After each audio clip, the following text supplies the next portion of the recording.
Hi, this is Chris Taylor from Muskoka Seaflea, and I'm doing this very short tutorial on how to attach images to our forum because we've had a number of people who have been, for lack of a better word, frustrated with trying to figure out how to post pictures.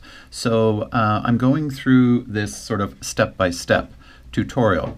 So there it is there. We had a concern from one of our members who said he couldn't attach files. So I'm going through this process. So obviously I'm going to reply.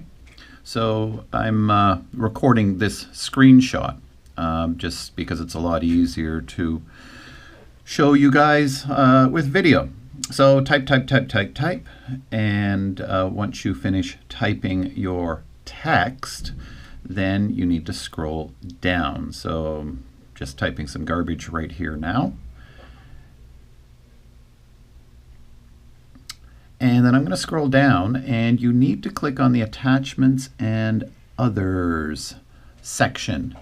And when you do that, you will get a drop-down menu. And then what it's going to ask you to do is to choose a file. So you need to click in this box right here.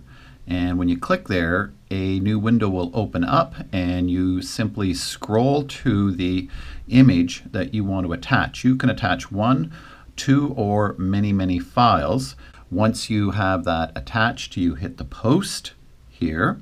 And then I'm going to go back, scroll down, and click on it just to double check to make sure that it was attached. And there it is. If it is a very large file, it will open up in a new window as well. So I hope this clears up some confusion.